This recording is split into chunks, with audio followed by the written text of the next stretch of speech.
The chandelier exploded into 1,000 glittering shards as automatic gunfire tore through the wedding hall. Elena Carter stood frozen in her ivory gown champagne glass, still raised for a toast, as 12 masked men stormed through every exit. Her mother-in-law screamed. Guests dove under tables. But Elena, she just smiled a cold, dangerous smile that had once terrified insurgents in Kandahar. They thought they'd trapped a helpless bride. They had no idea they'd just walked into the den of a sleeping viper. Welcome to the most catastrophic wedding mistake in criminal history. Stick around to see how one woman in a wedding dress turned 12 armed mercenaries into a cautionary tale. Drop a comment with your city. I want to know how far this story travels. Now let me tell you about the day Elena Carter's wedding became a war zone. The morning sun cast golden rays across the Belmont Estate's manicured gardens, where white roses climbed ancient stone walls and the Atlantic Ocean whispered against private cliffs below. Elena Carter stood before an ornate mirror in the bridal suite, her fingers trembling not from nerves, but from muscle memory, as they unconsciously traced the outline of where her tactical vest usually sat. "Stop fidgeting," her sister Sophia commanded, adjusting the cathedral-length veil. "You look like you're preparing for combat, not marriage." If only she knew. Elena forced her shoulders to relax, burying the soldier deep beneath layers of silk and lace. 3 years since her discharge. 3 years of pretending those particular skills had evaporated like morning mist. "Marcus is lucky," Sophia continued, weaving baby's breath into Elena's dark hair. "Finding someone who makes him look so protected." Protected. Elena's reflection quirked an eyebrow. "You know what I mean. You've got that whole mysterious thing going, like you could handle yourself in a crisis." The irony nearly made Elena laugh. Handle herself. She'd extracted ambassadors from war zones, neutralized terrorist cells, survived torture that would break most people's minds. But today, she was just Elena, software consultant, bride-to-be, normal woman, marrying into the prestigious Whitmore family. A sharp knock interrupted them. Marcus's mother, Victoria Whitmore, swept in, wearing a navy dress that cost more than most people's cars. Her smile could have frozen champagne. "Elena, darling." The word darling sounded like an accusation. "The photographer needs you in 5 minutes. Do try to look softer. You have such harsh angles when you're not smiling." "Mother Whitmore," Elena replied, with practiced sweetness, though her jaw clenched. "I'll do my best to look appropriately delicate." Victoria's eyes narrowed. "Marcus tells me you never talk about your time in the military. Strange, isn't it? Most veterans are so proud of their service." "Some experiences," Elena said carefully, "are better left in the past." Victoria straightened an already perfect flower arrangement. "Well, I suppose everyone has secrets, though in the Whitmore family we prefer transparency." The door burst open. Marcus's best man, James, looked panicked. "We can't find Trevor. He was supposed to be here an hour ago with the rings." Victoria's composure cracked.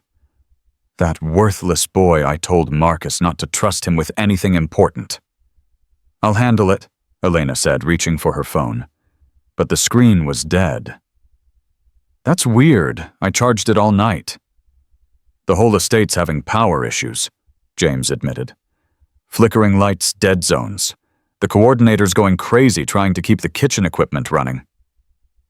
Elena's training kicked in. Multiple system failures were rarely coincidental. Her eyes swept the room, cataloging exits, potential weapons, defensive positions. "Stop it," she told herself. "You're paranoid. This is a wedding, not a mission." "Just use the backup rings," Sophia suggested. "No one will know the difference." 20 minutes later, Elena stood at the altar, her heart hammering as 200 guests filled the restored ballroom.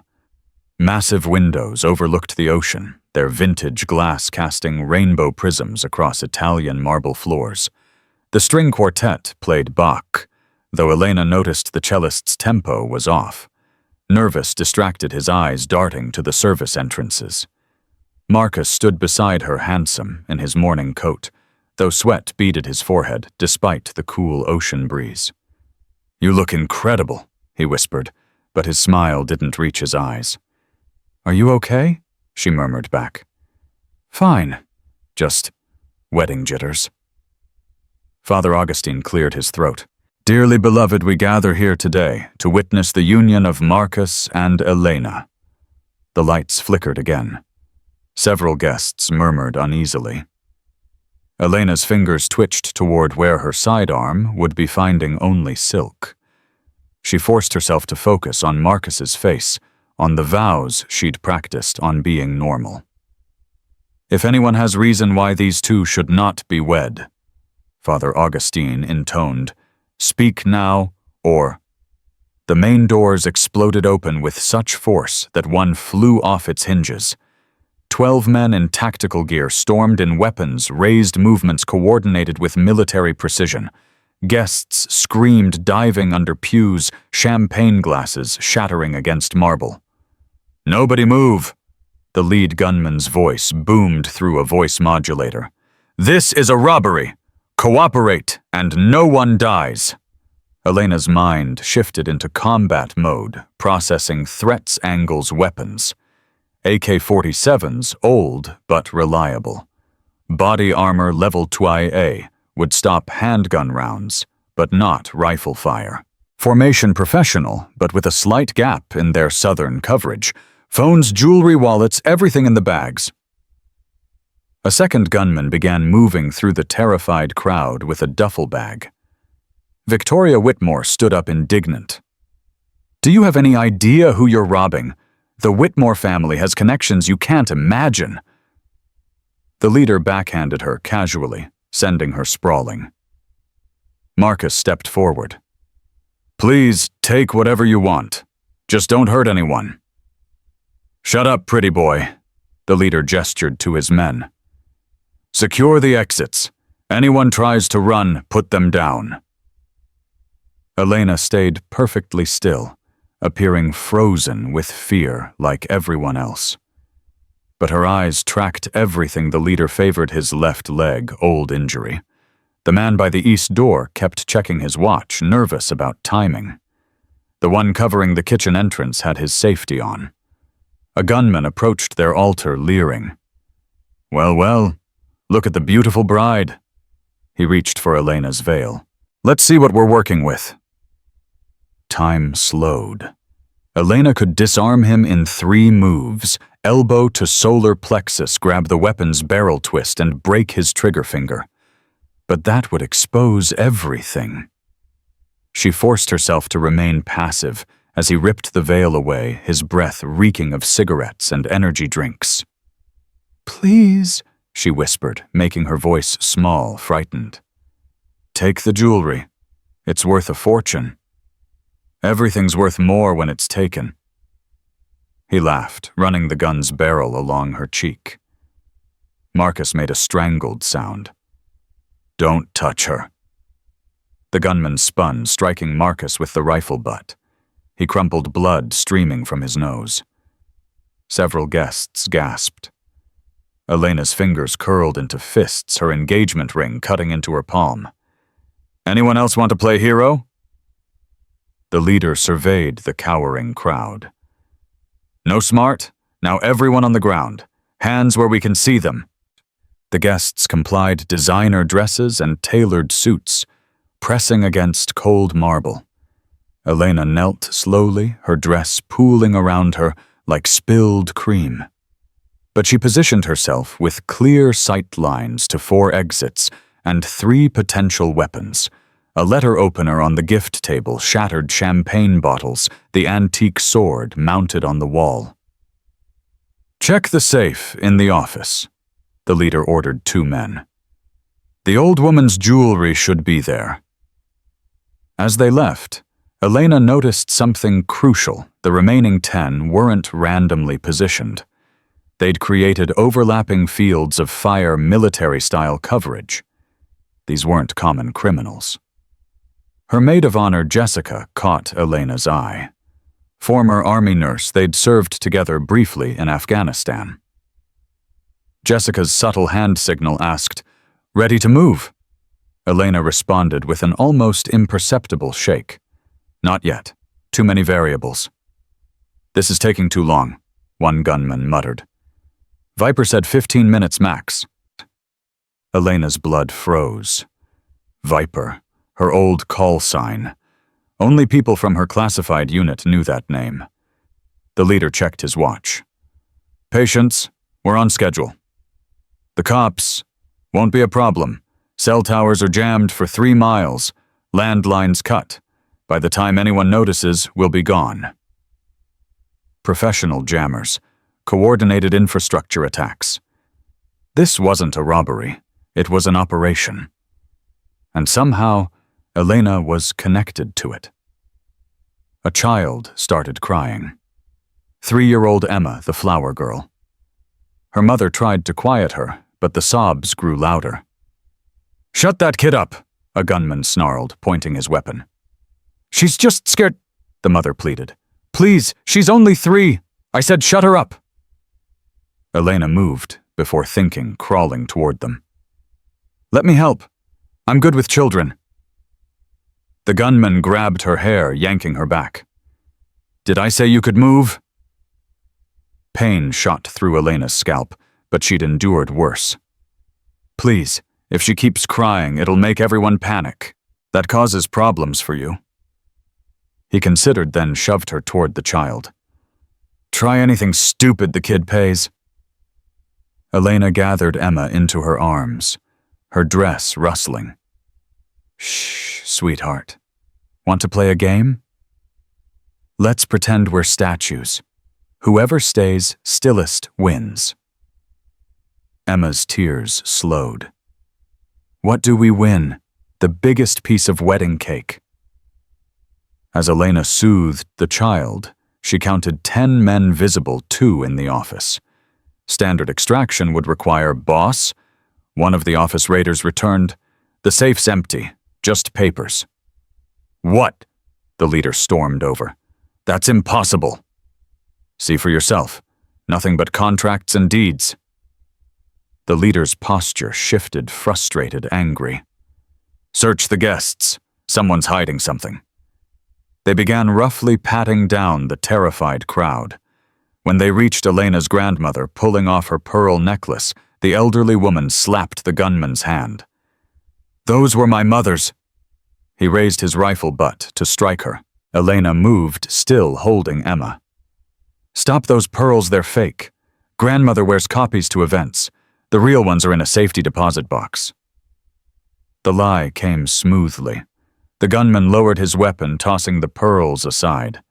"Waste of time." The leader approached Elena, studying her. "You're awfully calm for a bride being robbed." "I'm terrified," she lied, adding a tremor to her voice. "But panicking won't help anyone." "Smart girl." He tilted his head. "You look familiar. Have we met?" "I don't think so." "No." He pulled out a phone, showing her a grainy photo. "Kandahar 2021. Operation Blackwater." Elena's heart stopped. The photo showed her unit faces blacked out for security, but the location was unmistakable. "How did he have classified material? I don't know what you're talking about." "No." He leaned closer. "Then you won't mind if I use facial recognition software. Amazing what technology can do these days." Before Elena could respond, Marcus stirred, groaning. Blood had pooled beneath his nose, staining his white shirt crimson. "Elena." "Don't move," she warned, but he was already trying to stand. "Get back down." A gunman kicked Marcus's ribs. He gasped, curling into a ball. Something snapped inside Elena. These men had invaded her wedding, threatened her guests. hurt her fiancé. The soldier she'd buried was clawing to the surface. The lights flickered again, longer this time. In the darkness, Elena shifted Emma to Jessica and palmed a shard of broken champagne glass. When the lights returned, she was back in position, looking helpless. 15 minutes, someone called. We need to go. Not yet. The leader was still studying Elena. There's something about you. A distant siren wailed. Everyone tensed. Cops? A gunman asked nervously. Impossible. The jammers. Maybe someone got through. The leader cursed. Doesn't matter. Stick to the plan. Set the charges. Charges. Elena's mind raced. They were planning to blow the building, but the hostages are incentive for good behavior. The leader addressed the crowd. Listen carefully. We're leaving. Anyone follows, everyone dies. The building is wired with enough C4 to turn this place into a crater. Try to leave before we're clear, boom. Call for help too soon, boom, understood. Terrified nods all around, but Elena knew that timing they'd need at least 10 minutes to clear the blast radius. 10 minutes she could use. You, the leader pointed at Elena. You're coming with us. What? No. Marcus tried to rise again, despite his injuries. Take me instead. Shut up. The leader grabbed Elena's arm, hauling her to her feet. Pretty bride makes good insurance. Please, Elena said, letting fear color her voice, while mentally cataloging his grip strength balance point weapon position. I don't understand. What do you want? You'll find out soon enough. He started dragging her toward the exit. That's when she saw it, a small tattoo on his wrist, visible when his sleeve rode up. A viper, eating its own tail, the symbol of Ouroboros, a mercenary group she'd helped dismantle in Afghanistan. But they'd been destroyed, their leader killed in a drone strike she'd coordinated. Unless... Dmitri, she breathed. The leader stopped. Slowly he pulled off his mask, revealing a scarred face she'd last seen through a sniper scope. Hello, Viper. Missed me. The room erupted. Jessica lunged for a fallen champagne bottle. Sophia screamed. Marcus shouted Elena's name. And in that chaos, Elena made her choice. The champagne glass shard sliced through Dmitri's sleeve, drawing blood. She twisted, using his surprise to grab his weapon. They struggled the rifle between them while his men shouted, unsure whether to fire with their leader in the way. You killed my brother, Dmitri hissed, his breath hot on her face. Your brother was a terrorist. He was a soldier. He murdered civilians. They crashed into the gift table, sending wrapped boxes flying. Elena drove her knee into his injured leg, the weakness she'd noticed earlier. He buckled, and she almost had the rifle when another gunman struck her from behind. Pain exploded through her skull. She hit the ground hard, wedding dress, tearing blood trickling from her scalp. Through blurred vision, she saw Dmitri standing over her rifle, aimed at her head. I wanted to do this slowly, he said. Make you suffer like I did, but plans change. No. Marcus threw himself forward, tackling Dmitri's legs. They went down in a tangle, the rifle skittering across marble. Marcus, don't! Elena tried to rise, but dizziness overwhelmed her. A gunshot cracked through the air. Marcus screamed, clutching his shoulder, blood spreading across his morning coat. Victoria Whitmore sobbed.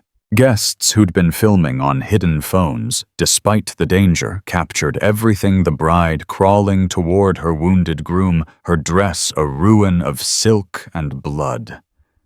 Touching, Dmitri said, retrieving his weapon. But this ends now. Elena pressed her hand against Marcus's wound, her mind calculating. 10 hostiles, multiple civilians, explosives, unknown positions. Marcus bleeding out. No backup coming. The odds were impossible. But Elena Carter had built a career on impossible odds. She looked up at Dmitri, and something in her expression made him step back. The terrified bride was gone. In her place sat a predator, blood on her hands, death in her eyes. "You want Viper?" Her voice was different now, harder, colder, forged in places where mercy was weakness. "Congratulations, you found her." The lights cut out completely, plunging the ballroom into darkness. In the black, Elena smiled. The hunt was about to begin. When emergency lighting kicked in seconds later, casting everything in hellish red, Elena was gone. Only her veil remained crumpled where she'd fallen, a single drop of blood on white silk, like a promise of violence to come. "Find her!" Dmitri roared. "Find her now!" But Elena Carter, codename Viper, was already moving through Shadow's wedding dress, hiked up barefoot for silence, champagne glass shard still in her hand. 3 years of civilian life evaporated like morning mist. The bride was gone. The soldier had awakened, and 12 armed men had just made the worst mistake of their lives. The emergency lights bathed everything in blood-red shadows as Elena moved through the servants' corridor behind the main ballroom. Her bare feet were silent on cold stone, the torn wedding dress tied up around her thighs for mobility. Behind her, she could hear Dmitri's men spreading out their boots, thundering through the estate like war drums. She pressed herself against the wall, counting footsteps. 2 men approaching from the north hallway, 1 from the kitchen, the rest still in the ballroom with the hostages. Marcus was bleeding out. She had maybe 15 minutes before he went into shock, 20 before irreversible damage. The champagne glass shard had already proved useful, cutting through the dress fabric, but she needed real weapons. The estate's security office was 2 floors up, but they'd certainly secured it. The kitchen, however. Elena slipped through the service door as 2 mercenaries passed mere feet away. The kitchen was a stainless steel cathedral abandoned when the attack began. Wedding cake stood half-decorated fondant roses wilting under heat lamps. She moved quickly, efficiently, chef's knife tucked into her improvised belt, meat tenderizer hammer, slipped into what remained of her bodice, lighter fluid from the flambe station, soaking a dish towel.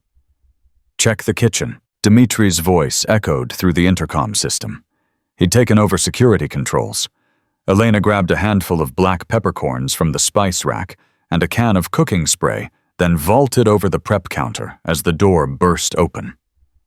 She landed in a crouch behind the industrial refrigerator, watching the mercenary's reflection in the polished steel.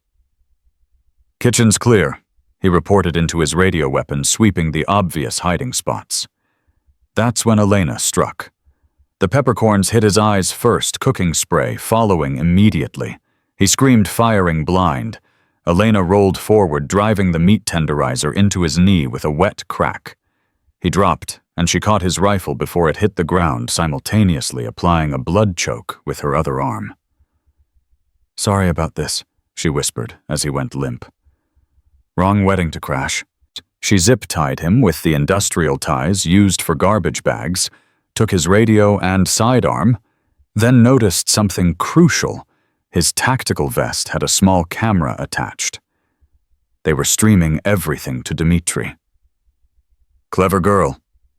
Dmitri's voice crackled through the stolen radio. "But I have your husband. Every minute you waste playing soldier, he bleeds a little more." Elena keyed the radio. "He's not my husband yet. Bad luck to kill the groom before the ceremony's complete. Jokes your lover is dying and you're making jokes. You want me rattled, Dmitri. Emotional. Sloppy." She moved deeper into the kitchen, knowing they were tracking the radio now. "But you forgot Viper doesn't rattle." "No. Then you won't mind knowing I've moved up the timeline. Explosives detonate in 12 minutes. Elena's blood chilled, but her voice remained steady. "You'll die too." Some prices are worth paying. You took everything from me. Your brother took everything from those families in Kabul. 27 children, Dmitri. Casualties of war. They were at a school. Static. Then, 10 minutes Viper. Tick-tock. Elena disabled the radio's GPS and moved. The service elevator was too obvious, but the dumbwaiter that once carried meals between floors that could work. She squeezed inside dress, catching on the cables, grease staining the silk black. As she pulled herself up, she heard boots converging on the kitchen below. Second floor. She emerged in a linen closet, quickly fashioning the lighter fluid-soaked towel into an improvised incendiary. Through the door, she could hear two mercenaries arguing. "This is insane! We're gonna blow ourselves up for some personal vendetta." "You knew the deal when you signed on. Brother Dmitri pays triple rate for a reason." "Yeah, well, I didn't sign up to die." "Then you should have stayed home." Elena opened the door a crack. They were guarding the main stairs' backs to her. She could take them both, but it would make noise draw others. Instead, she noticed the chandelier above them, a massive crystal monstrosity held by a single chain. The meat tenderizer flew true, striking the connection point. The chandelier dropped like a glittering meteor. One mercenary dove clear, the other wasn't so lucky, crushed under 200 pounds of crystal and brass. The survivor scrambled for his radio when Elena's knife pinned his hand to the hardwood floor. "Scream, and you die," she said conversationally, pressing the Glock to his temple. "How many explosives? Go to hell." She twisted the knife. He whimpered. Six charges, main supports. Detonator. Dmitri has it. Dead man's switch." Of course. Kill Dmitri, everyone dies. Don't kill him, everyone dies anyway. "Where's the override?" "There isn't one." Elena believed him saw the truth in his terrified eyes. She knocked him unconscious with the Glock's butt, took his ammunition, and moved toward the ballroom's upper gallery. Through the carved wooden screens, she could see the hostages below, still prone on the floor. Marcus was propped against the altar, Jessica pressing cloth to his shoulder, while Sophia held his hand. His face was gray lips, blue-tinged. Dmitri stood at the center, holding the detonator like a talisman. 5 minutes, Viper, I know you're watching. Want to see something interesting?" He gestured to his men, who dragged someone forward, Trevor, the missing groomsman. But Trevor was walking wrong, favoring wounds Elena couldn't see from this angle. "Tell them," Dmitri commanded. Trevor's voice was broken hollow. "I'm sorry. I'm so sorry. They had my daughter. Said they'd kill her if I didn't help. I gave them the security codes, the layout. I didn't know about the bombs, I swear." Gasps from the crowd. Victoria Whitmore's voice cut through. "You treacherous little— Enough!" Dmitri struck Trevor with his rifle. "You see, Viper. Everyone betrays everyone, eventually. Even your perfect fiancé has secrets." Marcus tried to speak, but only managed to cough blood. Elena's hands tightened on the rifle. 4 minutes. She needed to move, but something felt wrong. Trevor's confession was too convenient, too theatrical. Then she saw it the way Trevor's eyes flicked to the wine cellar door, subtle but deliberate. He was trying to tell her something. Elena crawled along the gallery, positioning herself above the cellar entrance. Through the ornate railings, she could see one mercenary guarding it, which made no sense unless the cellar had exterior access. Old bootlegger tunnels from the Prohibition era. If she could get the hostages out that way, the explosives wouldn't matter. 3 minutes. She lit the lighter fluid towel and dropped it onto a decorative tapestry below. Centuries-old fabric went up like tissue paper, black smoke billowing. The fire alarm shrieked, sprinklers activating, drenching everyone in seconds. "What the hell?" Dmitri spun, scanning for threats as his men scrambled. In the chaos, Elena dropped from the gallery landing on the mercenary guarding the cellar. Her knee drove into his spine with a crack, and she rolled with his body to absorb the impact. Through the water and smoke, she glimpsed Jessica's eyes tracking her movement. Elena held up 3 fingers, then pointed to the cellar. Jessica nodded understanding immediately. Get 3 people at a time to the cellar door. But Dmitri was already moving, shoving through the crowd toward Elena's position. She fired twice, forcing him behind a marble column, then dove into the cellar as return fire shattered wine bottles above her head. The cellar was a maze of dusty racks and cobwebs. Elena had been here once before, during a wedding planning visit when the estate manager had bragged about the bootlegger tunnels. If her memory was right, the exit emerged near the cliff path, far enough from the main building to survive the blast. She heard footsteps on the stairs and pressed herself behind a 1947 Chateau d'Yquem display. 2 mercenaries descended, flashlights cutting through darkness. Clear left side. Moving right. They were professional, covering each other's angles, but they'd been trained for urban warfare, not fighting ghosts in wedding dresses. Elena palmed a corkscrew from a tasting table and waited. The first man passed her position. She let him go, focusing on the trailer. The corkscrew went through his boot and into his foot, the scream alerting his partner, who spun directly into the 1947 vintage bottle, shattering across his face. Elena took his weapon and vanished deeper into the maze before the first man could free his foot. 2 minutes. Viper, Dimitri's voice echoed down. You're not saving anyone. Even if you found the tunnels, I welded the gates shut an hour ago. Elena's heart sank. Of course he'd thought of it. But she kept moving, finding the tunnel entrance exactly where she remembered. The iron gate was indeed welded, but hastily, sloppily. She fired at the weak points, metal shrieking and sparking. But it held.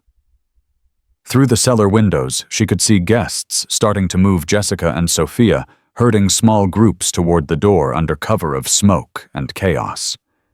If she could buy them just a little more time. 1 minute. Elena sprinted back through the cellar, grabbing bottles as she went the highest proof alcohol she could find. At the stairs, she smashed them, creating a pool of liquid amber, then lit it with her last match. Blue flames whooshed up, blocking the entrance. She emerged from another service door to find the ballroom in full panic. Half the guests were pushing toward the cellar, the other half frozen in terror. Dmitri stood at the altar detonator, raised like a prophet of doom. Time's up, he shouted. Wait! Elena stepped into the open, rifle raised. You want me, not them. Let them go, and I'll come quietly. Noble, but too late. His thumb moved toward the button. Elena shot the detonator. The device exploded from his handpieces, scattering.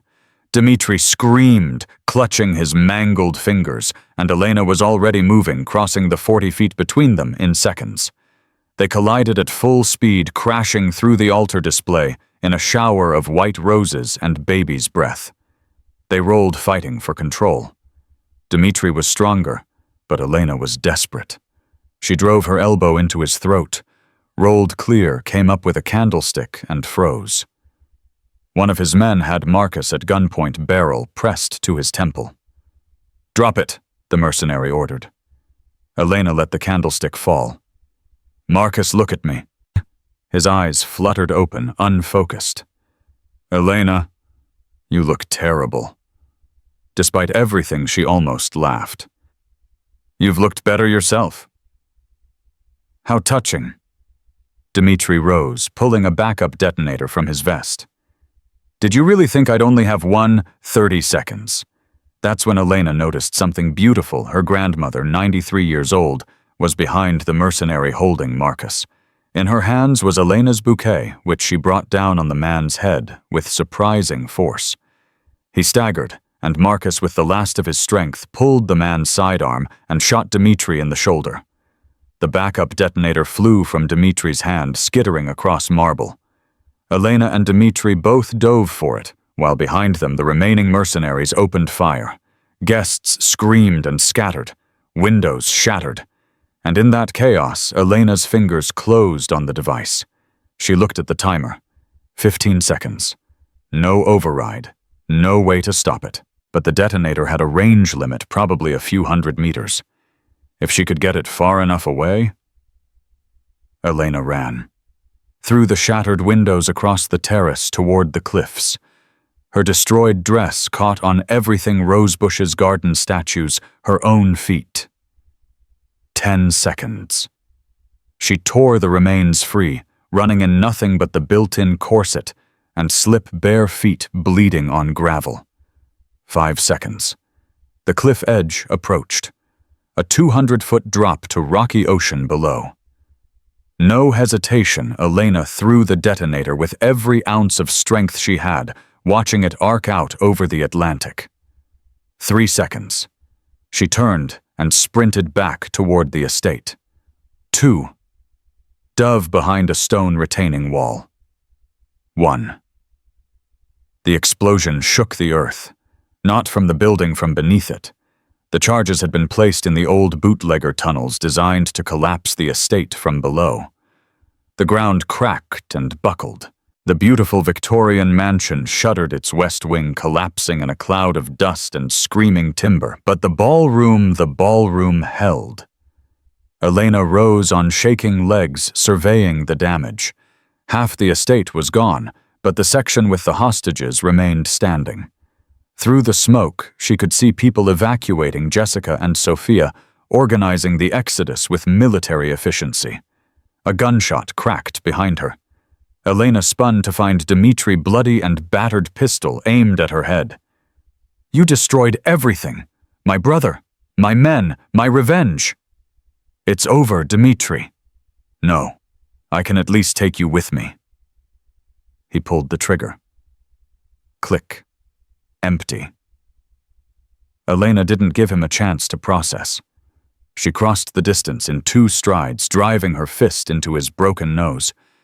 He went down hard, and she followed 20 years of rage and training behind every blow. "This is for the families in Kabul." Crack.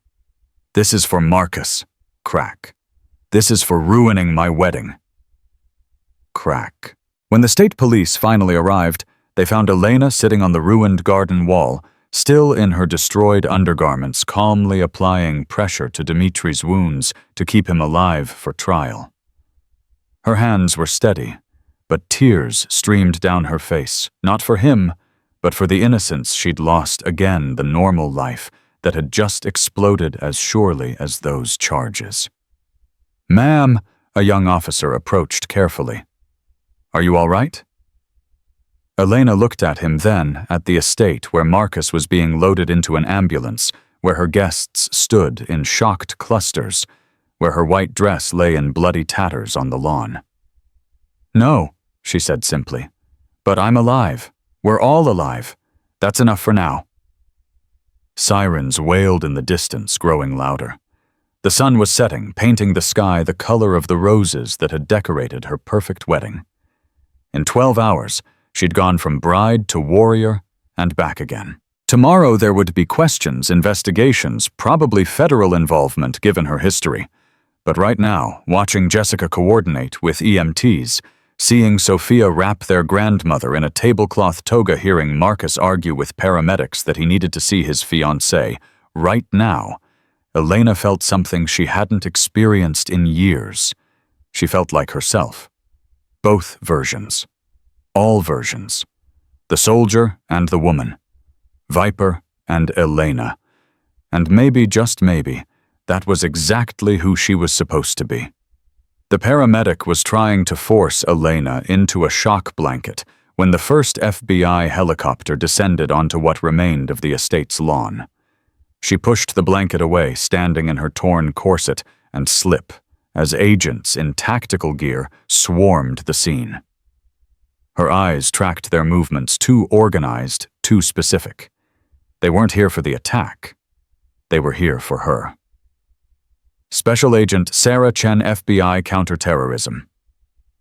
A woman in a severe suit approached, badge raised. Ms. Carter, we need to talk. My fiancé needs surgery, Elena said, watching Marcus's ambulance pull away. Can this wait? I'm afraid not. Chen's expression was unreadable. Dmitry Volkov wasn't working alone. We have credible intelligence that this was just the first phase. Elena's blood chilled. First phase of what?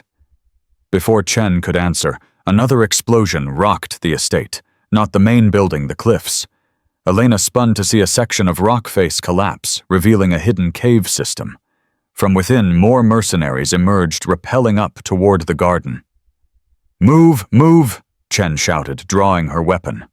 Elena grabbed a tactical vest from a fallen mercenary, not bothering with modesty, as she strapped it over her corset.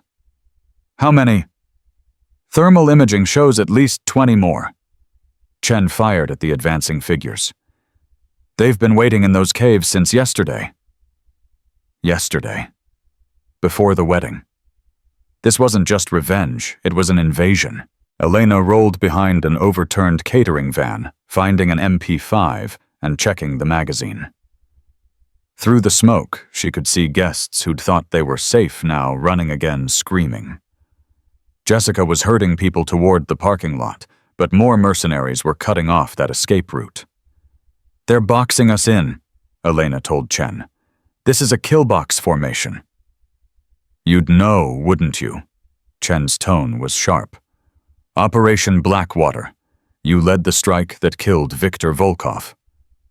Viktor was planning to release sarin gas in London. And his brother's been planning this for 3 years. Chen reloaded. Every mercenary who lost someone in your operations, every arms dealer you cost millions. They pooled resources, Elena. You're not just a target, you're the prize in a very expensive bounty. A grenade landed near their position. Elena grabbed Chen and dove the explosion, showering them with dirt and shrapnel. When Elena looked up, she saw him not Dmitry, but someone worse. Alexei Petrov, the ghost of Grozny, war criminal, and Dmitry's mentor. He shouldn't even be alive. Hello, little viper, Alexei called out, his voice carrying despite the gunfire. Did you think killing Viktor would end this? The Ouroboros doesn't die. It consumes itself and is reborn. Elena's mind raced. 20 more hostiles, limited ammunition civilians everywhere. But something was off. Alexei was too confident, too theatrical. This felt like... It's a distraction, she told Chen. They want us focused here while her phone, someone's abandoned phone on the ground, lit up with emergency alerts. Similar attacks were happening across the city. The courthouse where Marcus's father worked, the hospital where wounded were being taken, the school where several wedding guests had children. Oh God, Chen breathed. It's coordinated. Multiple cells. Elena stood up, making herself a target. Alexei, let's end this. Single combat. You win, I surrender. I win, you call off the other attacks. Elena, no. Jessica's voice carried from behind cover, but Elena was already walking into the open. Alexei laughed. You think this is some movie, some honorable duel? He gestured, and his men raised their weapons. Kill her. Time slowed. Elena saw muzzles flash, heard the distinctive crack of rifle fire, felt the air displaced by passing bullets. But she was already moving the destroyed wedding dress train she'd grabbed from the ground, whirling like a matador's cape. The fabric, heavy with debris and blood, tangled one shooter's weapon. She rolled under another's line of fire, came up inside his guard, turned his rifle on his squad mate. The vest took 2 hits, bruising impacts that would leave marks for weeks. Elena grunted, but kept moving, using every piece of cover, every shadow. A champagne bottle became a club. A serving fork found a gap in body armor. The grandmother's pearl necklace, the fake one wrapped around a throat, cutting off oxygen. But there were too many. Elena felt the knife enter her side, hot and sharp. She stumbled and they swarmed her. Fists, boots, rifle butts, pain became a constant companion. Through blurred vision, she saw Alexei approaching, pulling out a ceremonial blade. "Victor's knife," he said. "He was going to give it to his son, the son you ensured he'd never have." Elena spat blood. "Victor was a monster." "He was my friend." The blade descended. Elena rolled desperately, the knife sparking off stone where her head had been. She kicked out, catching Alexei's knee, but other hands held her down. The knife rose again. A shot rang out, then another, and another. Alexei's men started dropping. Elena craned her neck to see figures in black tactical gear advancing from the tree line. Not FBI, their movements were too fluid, too precise. She knew that formation, that cadence. "Viper, this is Falcon. Heard you needed backup." Jake Martinez, her old squad leader. Behind him, more familiar figures, Thompson Davies Park.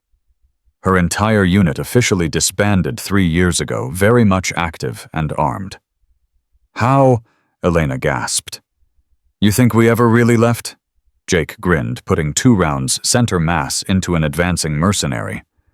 "Once family, always family." The tide turned instantly. Ouroboros had expected federal agents, local law enforcement, maybe SWAT. They hadn't expected special forces operators who'd spent years perfecting violence into an art form. Alexei retreated, screaming orders, but his men were already breaking. Elena forced herself up, ignoring the burning in her side, and pursued. He couldn't escape. Not after this. They fought through the ruined garden, trading blows among destroyed wedding decorations. Alexei was skilled, brutal, but he was also old, and Elena had youth and rage on her side. When he stumbled over Trevor's unconscious form, the groomsman still alive but badly beaten. Elena didn't hesitate. She drove her knee into Alexei's temple, following with an elbow that shattered his nose. "This is for every family you destroyed," she growled, choking him with his own tactical strap. "Every child you orphaned. Elena, stop." Marcus's voice. She turned to find him standing supported by 2 EMTs, 4 still attached to his arm. His face was pale, but determined. "Don't become them," he said softly. "Don't let them turn you into what they are." Elena's hands shook. Alexei was turning blue seconds from death. It would be so easy, so justified. But Marcus was right. She'd killed before, yes, but always as a last resort, always to protect. This would be murder. She released Alexei, letting him collapse, gasping. Jake zip-tied him while Thompson called for extraction. But Elena only had eyes for Marcus, limping toward him through the devastation.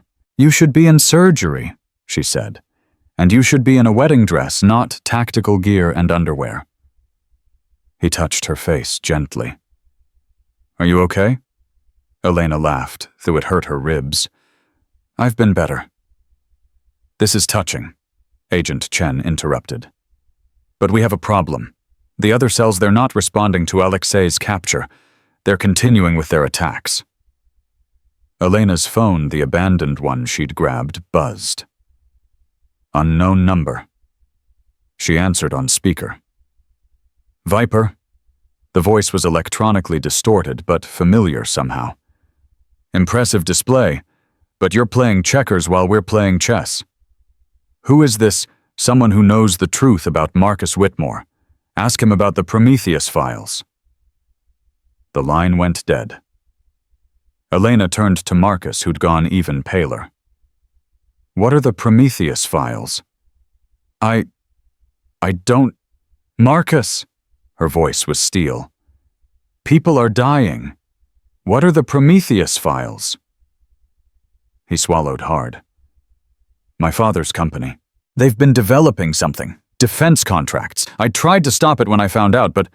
"Found out what?" Chemical weapons. Illegal chemical weapons. They're using my software company as a front to wash the money. Elena stared at him. Her fiancé. Her normal, safe, civilian fiancé. How long have you known? 6 months. I was trying to gather evidence, go to the authorities, but they threatened. He stopped, looking sick. They said they'd kill you if I talked. The pieces clicked into place. The attack wasn't really about her. She was leverage. Someone wanted those weapons or wanted to expose them, and they'd orchestrated all of this to get to Marcus. The office attack, Chen said, checking her phone. They're not attacking randomly.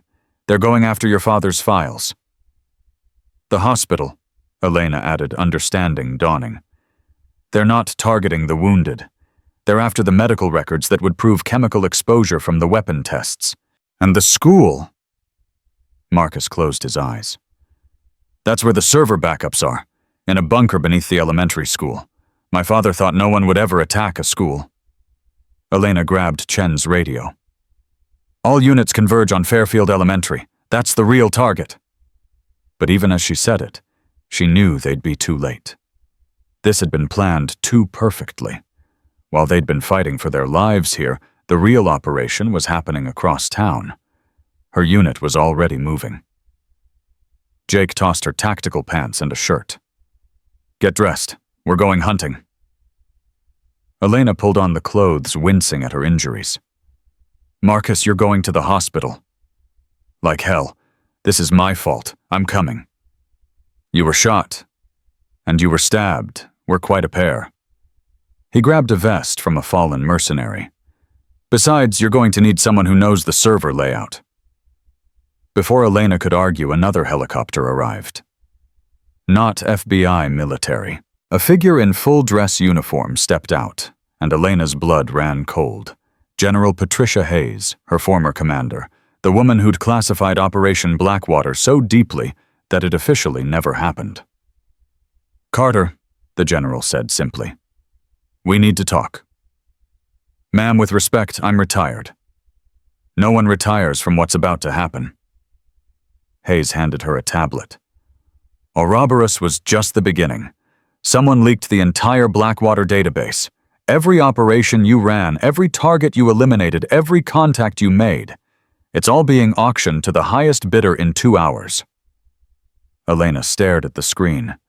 Her entire classified history laid out like a menu for anyone with enough money and a grudge. How many enemies did I make? She asked quietly. Conservative estimate 300 individuals with resources and motivation to kill you. That's not counting governments. Jesus, Marcus breathed. Hayes continued. We're activating Protocol 7. Elena's head snapped up. That's complete disappearance. New identities for you and anyone close to you. You'll cease to exist. No, Elena squared her shoulders. I'm done running. Done hiding. Carter, they turned my wedding into a war zone. They hurt innocent people. They're attacking children's schools. Elena's voice grew harder with each word. I'm not disappearing. I'm going to find every last one of them and make them regret ever learning my name. Jake laughed. That's the Viper I remember? Hayes studied her for a long moment. You realize what you're saying? You'll be a target for the rest of your life. Then I better make that life count. Elena checked her weapons. Starting with whoever's behind this auction. Any leads? Chen's phone buzzed. She checked it, face paling. The school. The attack team just breached the bunker. How long until they get the data? 10 minutes, maybe less. Elena looked around at her assembled allies. Her old unit, Marcus. Despite his injuries, even Jessica, who'd somehow acquired body armor and a rifle. They were outnumbered, outgunned, racing against time. The smart play was to retreat, regroup, plan. But Elena Carter had never made the smart play. Jake, take Davies and Park, hit them from the north. Thompson, you're with Chen, come in from the east.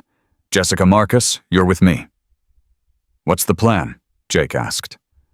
Elena smiled, and it was sharp enough to cut glass. "We're going to crash another party."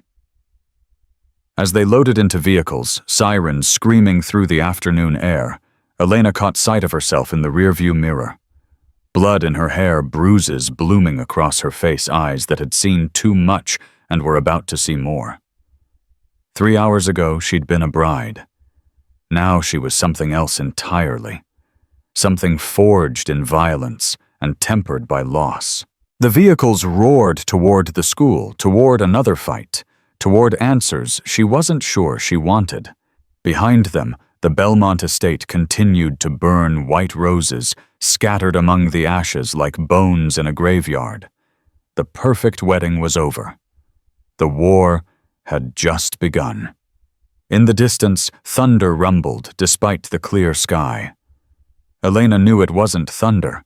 It was explosions. The school was already under siege. She pressed harder on the accelerator, Marcus's hand finding hers despite everything. "Whatever happens," he said, "I love you." Elena squeezed back. "Save it for our next wedding. If we survive this, I'm thinking Vegas. Much simpler." But even as she joked, she could feel the weight of what was coming. The auction, the leaked database, the chemical weapons, it was all connected, all part of something bigger. And at the center of it, someone was pulling strings, someone who knew exactly how to hurt her. The school came into view, smoke already rising from the playground. Elena could see muzzle flashes in the windows, hear screams even from this distance. Her hands tightened on the wheel. Time to remind the world why they used to call her Viper. Time to strike back. The SUV hadn't even stopped when Elena rolled out, hitting the school parking lot at 30 miles per hour. Her shoulder took the impact tactical gear, scraping asphalt as she used the momentum to come up running. Behind her, Marcus shouted something, but his words were lost in the crack of gunfire from the building's second floor. Fairfield Elementary was a modern fortress of glass and steel, now spider-webbed with bullet holes. Children's artwork still decorated the windows, paper butterflies, and handprint flowers turned into a macabre backdrop for urban warfare. The mercenaries had taken defensive positions, while a smaller team worked on the bunker below. Elena pressed against the brick wall, counting muzzle flashes. "Jake, what's your status?" "North entrance secured, but they've barricaded the main hallway. These aren't Alexei's men, they're too disciplined." She was right. These operators moved differently, communicated with hand signals instead of radios. Private military contractors probably hired specifically for this job. "The bunker access is through the principal's office," Marcus said through her earpiece, his breathing labored. "Basement level behind a false wall." "How do you know this?" Jessica demanded. "Because I helped design the security system." The shame in his voice was palpable. "I thought I was protecting data, not chemical weapon formulas." Elena spotted movement in the cafeteria, 2 shooters repositioning. She pulled a flashbang from her vest. "Everyone cover your ears!" The explosion of light and sound shattered the remaining windows. Elena vaulted through glass, crunching under her boots, and put 2 rounds into the first shooter before he could recover.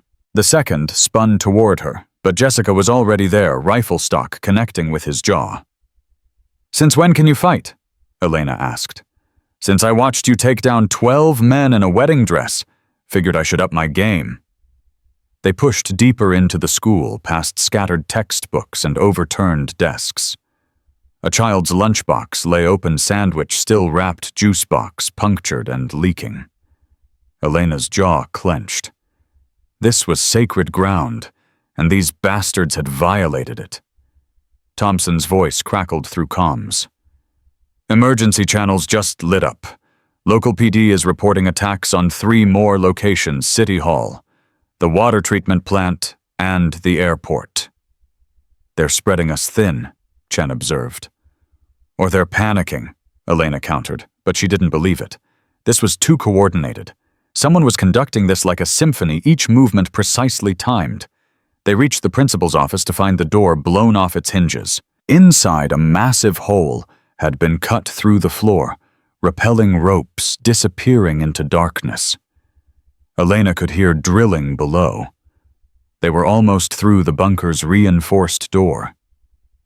"We need to move now," she said, clipping onto a rope. "Elena, wait." Marcus grabbed her arm. "There's something else.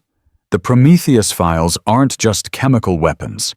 There's something called Protocol Omega." "What's Protocol Omega?" "I don't know, but my father was terrified of it. Said if it got out it would change everything." Another layer to the conspiracy. Elena filed it away and descended into darkness, her team following. The bunker was a Cold War relic, concrete walls, sweating condensation air thick with dust and danger. Emergency lighting cast long shadows that danced with each movement. The drilling stopped.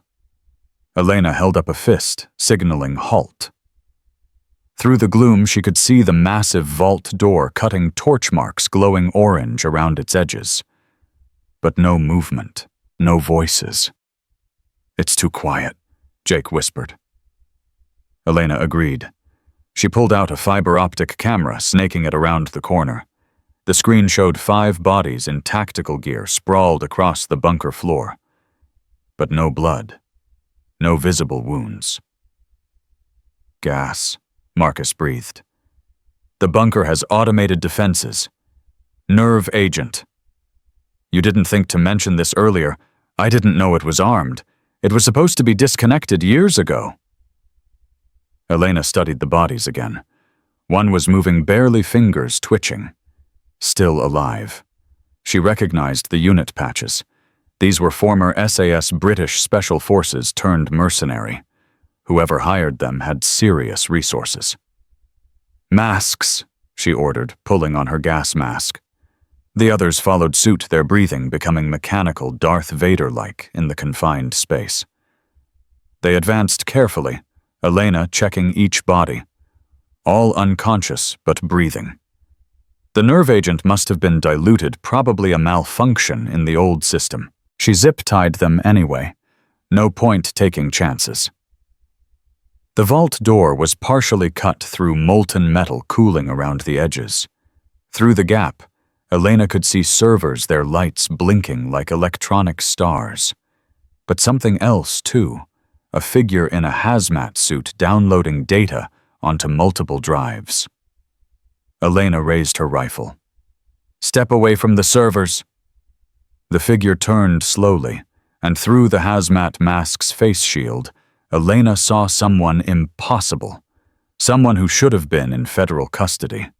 Trevor, the missing groomsman. "Hello, Elena," he said, voice muffled but unmistakable. Surprise. "You were working with them the whole time." "Working with them, I'm running this entire operation." He pulled off the hazmat hood, revealing a face she'd thought she knew. 3 years, Elena. 3 years I've been Marcus's friend, earning trust, waiting for the perfect moment. "Why?" Marcus stepped forward, genuine hurt in his voice. "We were brothers, Trevor." "Brothers?" Trevor laughed bitterly. "You want to know my real name? Yuri Volkov, Victor's actual son." The room went cold. Elena kept her rifle trained on him, but her mind was racing. "Victor didn't have children." "Not officially. My mother was his mistress. When you killed him, I was 17, watching from a safe house in Prague as the news reported his death. Do you know what it's like to see your father branded a terrorist, to have your entire life erased because some American soldier decided he was expendable? He was planning to gas London. He was a patriot." Yuri's composure cracked. "But that's irrelevant now. The download's complete. Every dirty secret the Whitmore Empire has been hiding. Chemical weapons, human experimentation, and yes, Protocol Omega." "What is Protocol Omega?" Elena demanded. "The real prize. A bioweapon that targets specific genetic markers. Imagine being able to eliminate entire bloodlines with a single aerosol release. The Whitmores weren't just developing it, they've been testing it. On prisoners, refugees, people no one would miss. Marcus staggered like he'd been shot again. No, that's not... My father would never... Your father... Yuri pulled out a tablet showing video footage. Richard Whitmore in a lab coat watching through glass as test subjects writhed in agony. Your father is a monster who makes mine look like a saint. Elena heard movement behind them, reinforcements arriving. But the drilling had attracted attention. It's over, Yuri. You're surrounded. Am I? He smiled, pressing something on his wrist. Did you really think I'd come alone? The bunker lights cut out. In the absolute darkness, Elena heard the distinctive hiss of gas releasing. Not nerve agent, something else. Her mask's filters started clogging immediately. Aerosolized aluminum powder, Yuri's voice echoed. Clogs filters highly flammable. One spark, and this entire bunker becomes a crematorium. Elena ripped off her mask before it completely failed, holding her breath. She could hear others doing the same, coughing in the metallic cloud. Through the darkness, she saw Yuri's form moving toward another exit, one that hadn't been on the blueprints. She pursued, leaving her team to secure the servers. The passage was narrow, older than the main bunker, probably part of the original structure. Yuri was ahead, his hazmat suit rustling against concrete. Elena gained ground, her lighter weight and conditioning giving her an advantage. They emerged in the school's boiler room, pipes hissing like angry snakes. Yuri spun a pistol in his hand, but Elena was already moving. They crashed into a maintenance shelf, tools scattering. A wrench caught Elena's injured side, sending fire through her nerves, but she drove her elbow into Yuri's solar plexus. He doubled over, and she grabbed for the drives he was carrying. They fought for control, crashing into pipes, steam erupting from damaged valves. The air became thick visibility, dropping to feet.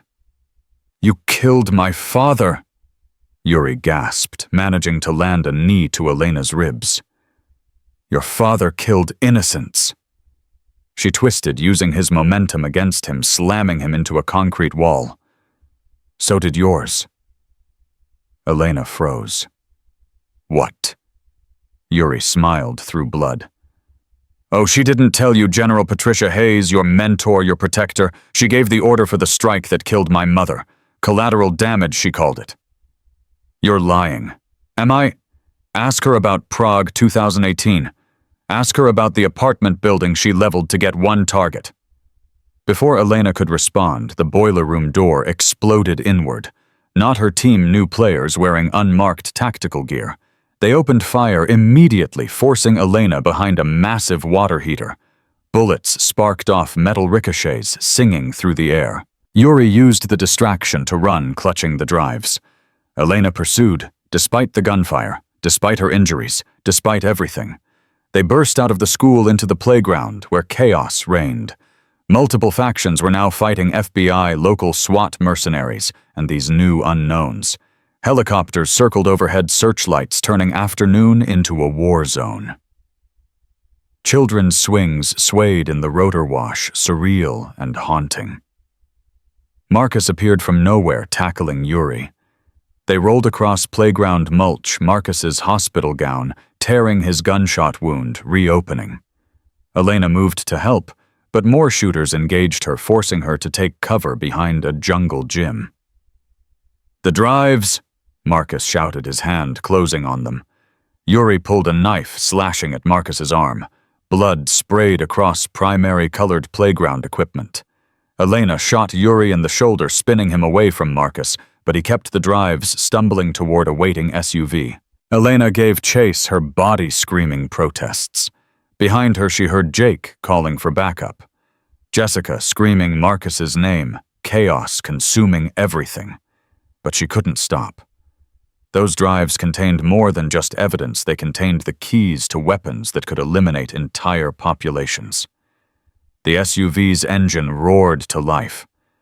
Elena sprinted, harder lungs, burning vision tunneling. At the last second, she dove, catching the rear bumper as the vehicle accelerated. Her shoulders nearly dislocated as she was dragged across asphalt, but she held on, pulling herself up enough to grab the spare tire. Through the rear window, she saw Yuri in the back seat, working on a laptop, probably uploading the data. The driver she couldn't see clearly, but something about their posture was familiar. Using her knife, she punctured the spare tire for grip, then pulled herself onto the roof.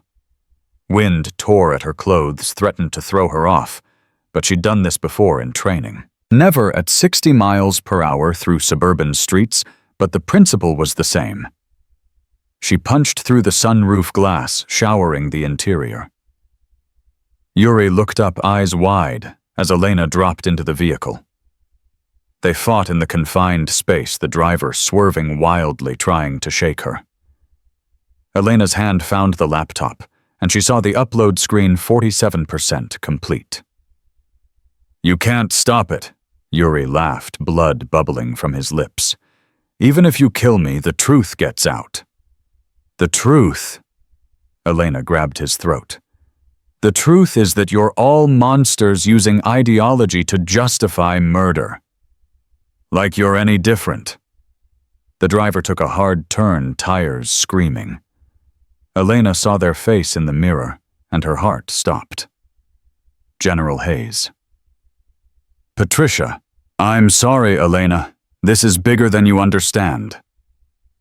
Hayes pulled a gun, trying to aim backward while driving. Elena kicked the back of her seat, sending the car into a spin. They hit a parked car, flipped the world, turning into a kaleidoscope of breaking glass and tearing metal. When Elena came to, she was hanging upside down from her seatbelt. The laptop was destroyed, sparking in the wreckage. Yuri was unconscious or dead, she couldn't tell. Hayes was crawling from the driver's seat, pistol still in hand. "Why?" Elena asked, tasting blood. "Protocol Omega was my project," Hayes admitted, checking her weapon. "My legacy. Do you know what we could do with that kind of precision? End terrorism permanently? Remove dictatorial bloodlines? Clean genetic warfare? You're talking about genocide. I'm talking about evolution." Hayes stood, aiming at Elena. "You were my greatest student, Elena. It breaks my heart to do this." A shot rang out. Hayes staggered, looking down at the spreading red stain on her chest. Behind her stood Sophia, Elena's sister, holding a smoking pistol with shaking hands.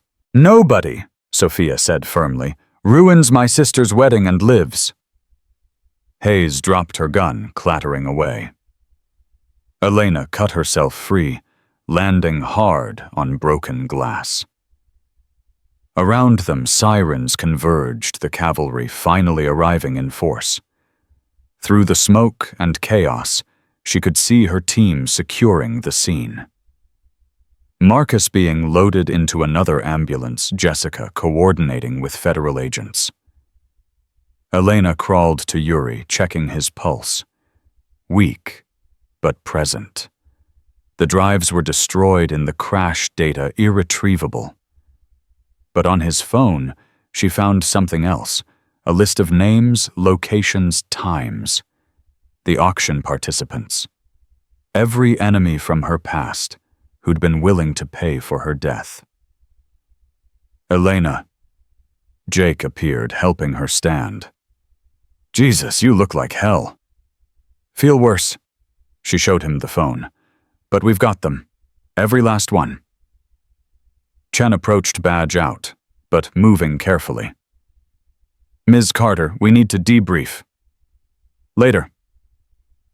Elena pushed past her, limping toward Marcus's ambulance. He was conscious, barely reaching for her with his good arm. "Hey," she said, collapsing beside his gurney. "Hey yourself. Did we win?" Elena looked back at the devastation, the burning vehicles, the damaged school, the bodies being loaded into coroners' vans. Hayes being read her rights despite her injuries. Yuri in custody. The chemical weapons exposed, the Whitmore empire about to crumble.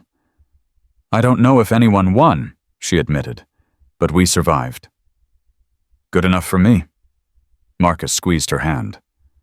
"So about that Vegas wedding." Elena laughed, then winced as it hurt her ribs. First, we need to deal with about 300 people who want me dead. Just another Tuesday for us now, huh? She kissed him, tasting blood and smoke, and somehow impossibly hope. Around them, the world tried to make sense of what had happened.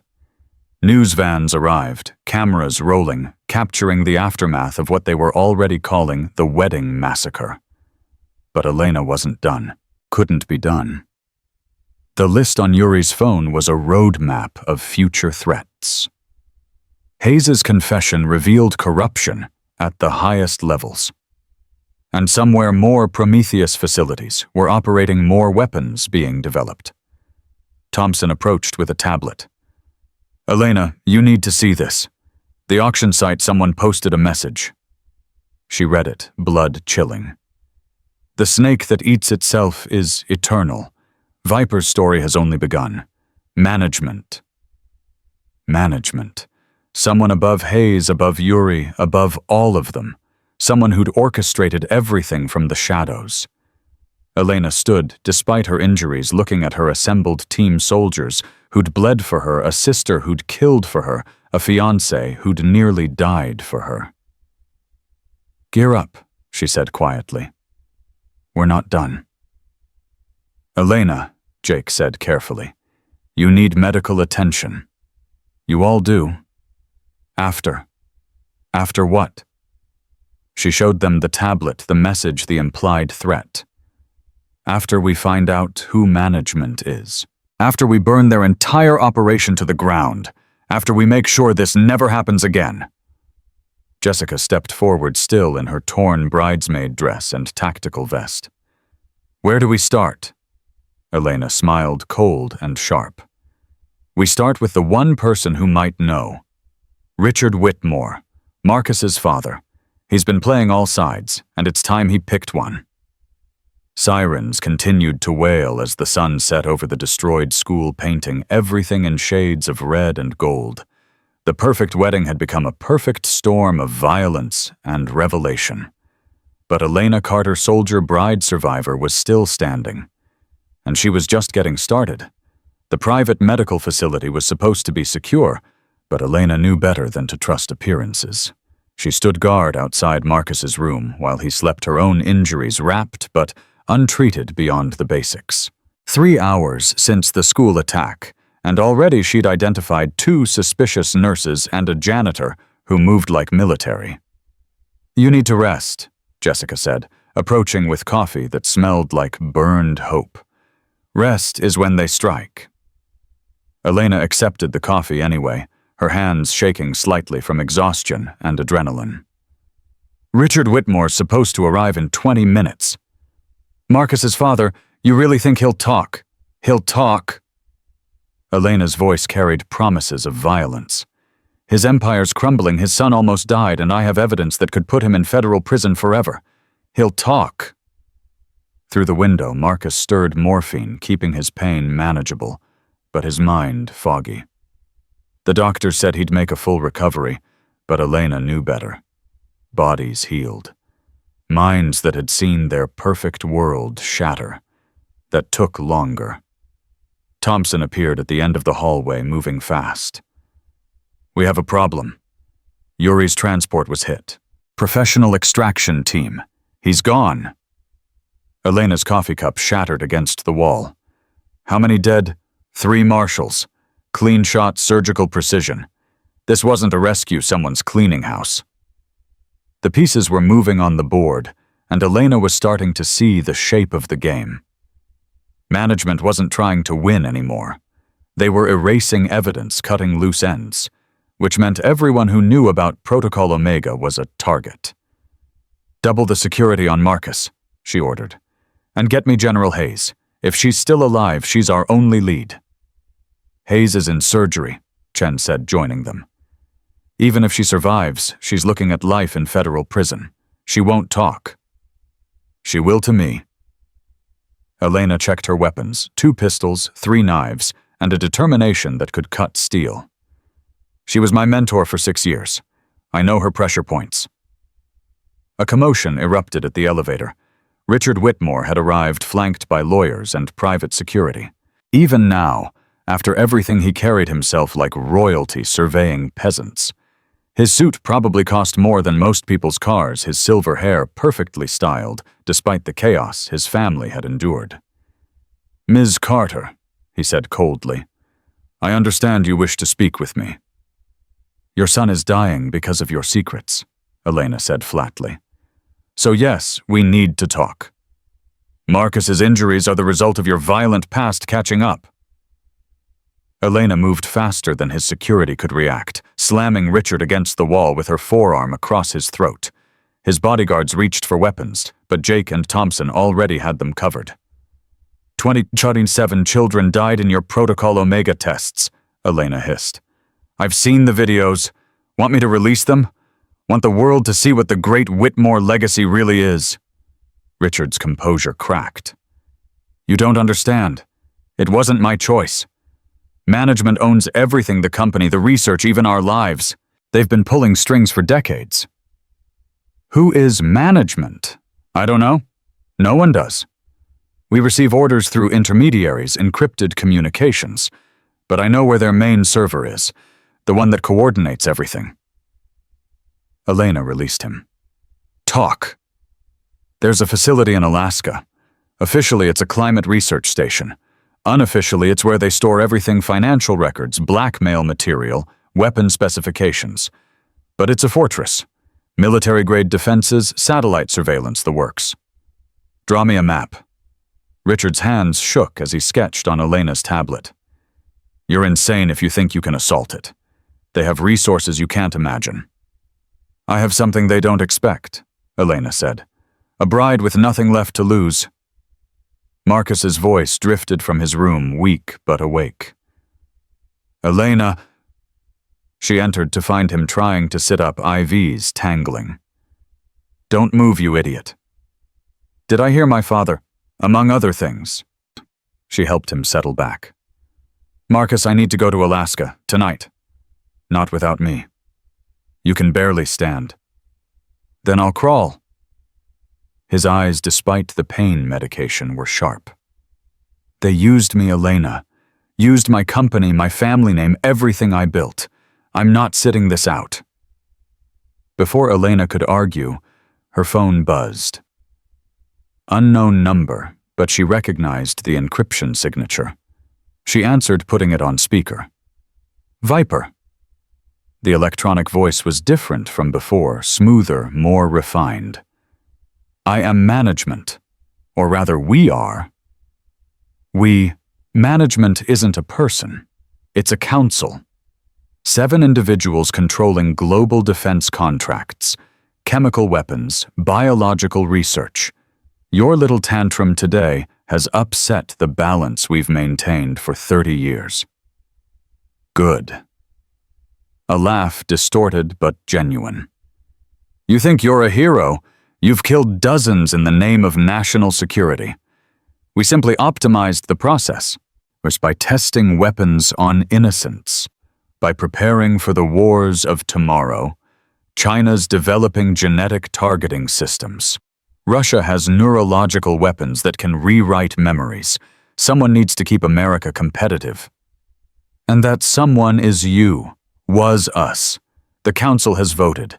The Prometheus project is being terminated. All evidence will be destroyed, all personnel eliminated.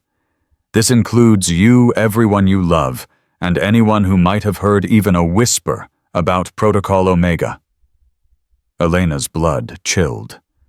"You're going to kill hundreds of people. Thousands, actually.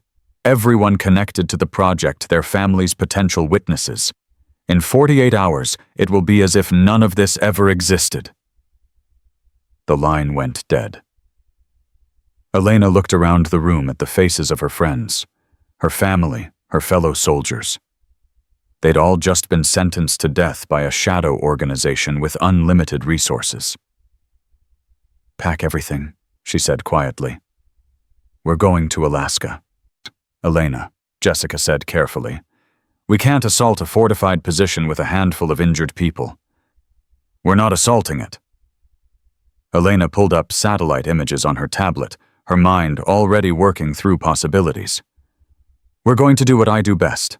We're going to extract the data that exposes them all, and broadcast it to every news outlet in the world.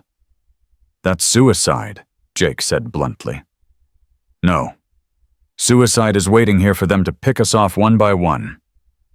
Elena stood exhaustion forgotten in the face of necessity. They think we're weak, scattered, broken. They think a bride whose wedding was destroyed will curl up and die. She looked at each of them, in turn, Jessica, still in the remnants of her bridesmaid dress, Thompson and Jake, her brothers in arms, Marcus, pale but determined, even Sophia, who'd killed for the first time today and would carry that weight forever. They're wrong. We're not victims. We're survivors. And we're going to show management what happens when you threaten our families. Chen stepped forward. The FBI can't officially support this. I'm not asking for official support. Good, because unofficially I'm coming with you. These bastards killed 3 of my people today. One by one, others stepped forward. Not just Elena's unit, but FBI agents who'd lost colleagues, local cops who'd seen their city turned into a war zone, even some of Marcus's employees who'd discovered their code was being used for weapons. An army of the wronged, led by a bride in borrowed tactical gear. They had 36 hours to plan, 12 to travel, and whatever time they could steal to stop a purge that would erase thousands of lives. The odds were impossible. The enemy had every advantage. Elena smiled. It reminded her of her wedding day, actually. Outnumbered, outgunned, and dressed inappropriately for the occasion. Jessica, she said, remember that quote you wanted for your maid of honor speech about love conquering all? Yeah, forget love. Let's see what rage can do. The room erupted in dark laughter, the kind that comes when death is certain, but you choose to face it anyway. They began planning immediately using Richard's knowledge, Chen's FBI resources, and Elena's tactical experience to construct something that wasn't quite a plan, but was better than surrender. Marcus, despite his injuries, coordinated cyber warfare, his best hackers ready to assault management's digital infrastructure. Jake and Thompson reached out to military contacts, calling in favors from operations nobody talked about. Jessica, surprising everyone, revealed she'd been documenting everything on hidden cameras, creating evidence that would be impossible to deny. As dawn approached, Elena stood on the hospital's roof, watching the sun rise over a city that had no idea how close it had come to being ground zero for a new kind of war. Her wedding dress was in an evidence bag somewhere torn and bloody, a symbol of everything that had been taken from her. But she'd gained something too. A purpose that went beyond being a soldier or a wife. A mission that might kill her, but would save thousands if she succeeded. Ready? Marcus asked, joining her despite doctor's orders. He leaned heavily on a crutch, but his eyes were clear. No, Elena admitted, but that's never stopped me before. He kissed her gentle and fierce at once. If we die in Alaska, we won't. But if we do, then we die together. Honestly, Marcus, that's more romantic than any wedding could have been. He laughed, then winced as it pulled his stitches. Most couples argue about China patterns. We're planning an assault on a secret base. We're not most couples. Below them, vehicles were loading weapons being distributed, final preparations made. In 6 hours, they'd be on planes heading north toward a confrontation that would either expose the greatest conspiracy in American history or bury them all in Alaskan ice. Elena's phone buzzed. A message from an unknown number, but this time with a video attachment. She opened it, her blood freezing. The video showed Yuri very much alive, standing in what looked like the Alaska facility. Behind him, screens displayed faces every member of their assault team, their families, their loved ones, all under surveillance, all targeted. "Hello, Viper," Yuri said, his shoulder bandaged, but his smile intact. "Management thought you should know we're ready for you. Every move you make, we're watching. Everyone you love we can reach. Come to Alaska, please. I have such wonderful things planned for your arrival. The video ended with coordinates not to the facility's main entrance, but to a specific building. A trap, obviously, but also their only lead. It's a trap, Marcus said, seeing the video. Of course it is. Elena deleted the message and turned toward the stairs. But he just gave us what we needed. A way in. He wants me to come fine, but I'm not coming as Viper the soldier he studied and planned for. Then as what? Elena's smile was sharp enough to cut glass. As Elena Carter, the bride whose wedding he ruined. And trust me, that's so much worse. They descended together toward their makeshift army, toward transport planes and uncertain fate. Behind them, the sun climbed higher, painting the world gold. It would have been perfect weather for a wedding, Elena thought absently. Instead, it would be perfect weather for war. The Alaska facility waited a fortress of ice and steel, where management believed themselves untouchable. They controlled government's army's entire industries.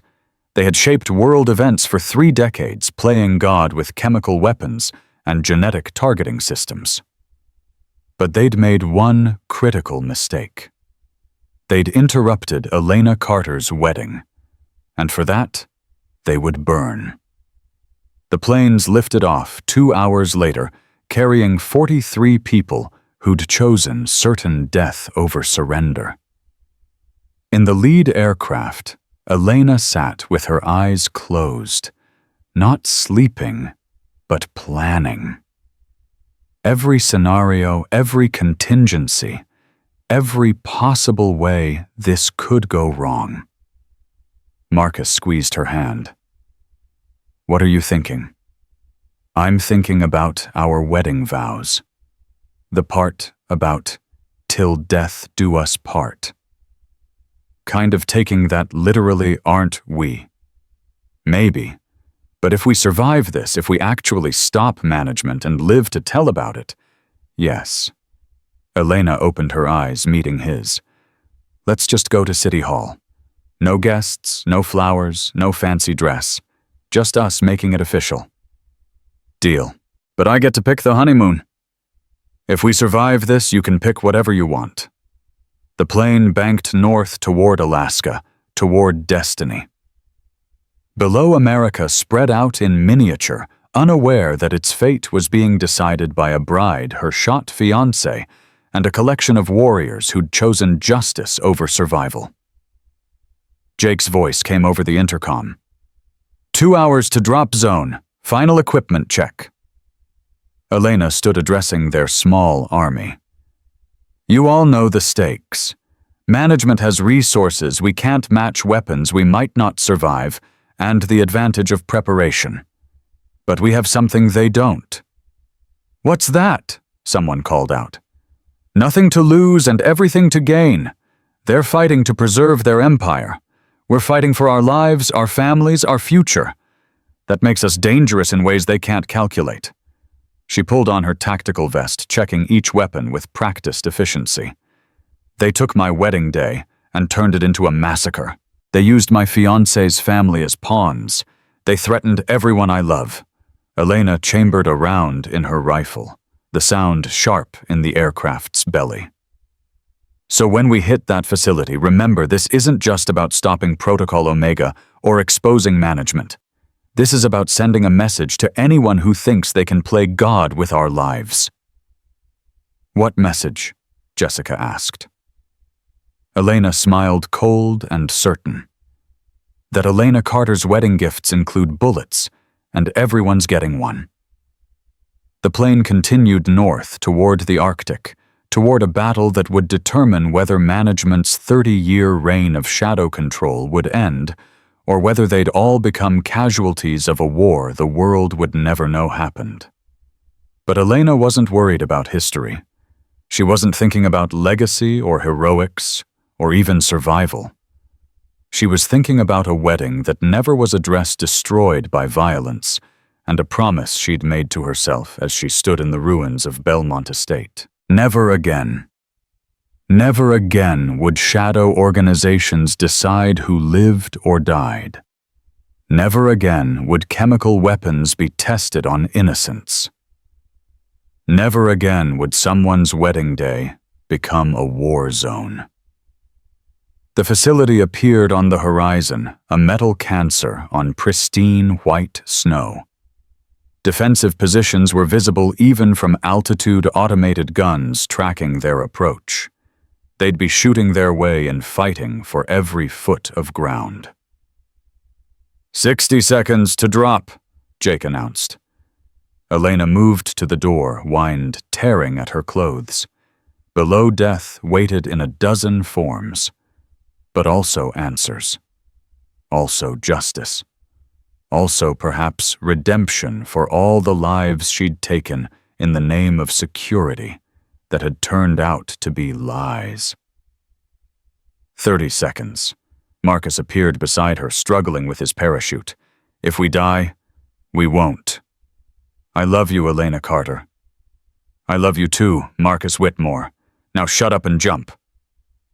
The light turned green. Elena threw herself into the Arctic air, plummeting toward a fortress that had never been breached toward enemies, who thought themselves untouchable toward a reckoning 3 years in the making. Behind her, 42 other souls followed, each carrying their own reasons for choosing this suicide mission. But they all shared one thing, the absolute certainty that some fights were worth dying for. The facility rushed up to meet them, alarms already screaming. Anti-aircraft fire filled the sky with tracers and death. 3 parachutes were hit before they landed, bodies tumbling into snow that would be their grave. Elena hit hard, rolling to absorb impact, already firing at the nearest defensive position.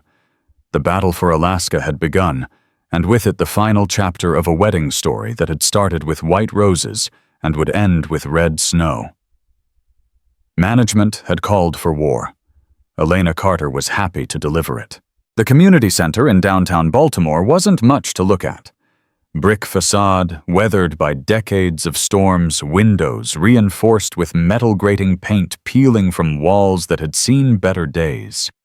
But to Elena Carter Whitmore, standing in what used to be a storage room, now converted to a training space, it was perfect. "Keep your guard up, Maya," she instructed, adjusting the teenager's stance. "Your height is an advantage, but only if you protect your center." Maya Rodriguez, 16 years old, with eyes that had seen too much, nodded and reset her position. She'd been coming to Elena's free self-defense classes for 3 months, ever since her ex-boyfriend had put her in the hospital. Now she moved with growing confidence, each strike more certain than the last. "Better. Remember, the goal isn't to win a fight, it's to create an opportunity to escape." "But what if we can't escape?" asked another student, Sarah, a college freshman who'd joined after being followed home from campus library. Elena paused, considering her answer. A year ago, she would have said something tactical, cold, efficient. Now she understood the weight behind the question, the fear that lived in the spaces between heartbeats when footsteps echoed behind you at night. "Then you survive," Elena said simply. "By whatever means necessary. And you come back here, and we talk about it, and we make sure it never happens again." The class continued for another hour, 23 women of various ages learning to turn their bodies into weapons of last resort. Elena moved among them, correcting form, offering encouragement, sharing stories when appropriate.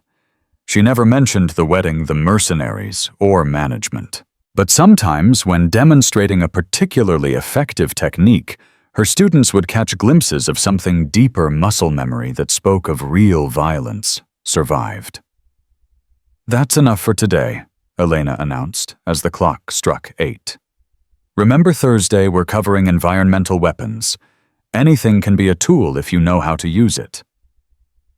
As the women filtered out, chatting and laughing, a sound that still amazed Elena, joy blooming from seeds of trauma, Jessica appeared in the doorway. Her former maid of honor now served as the center's program director, coordinating not just self-defense, but counseling services, legal aid, and emergency housing. "You have a visitor," Jessica said, her expression carefully neutral. Elena's hand instinctively moved toward where a weapon would be old habits dying hard. "Who? Someone from your past."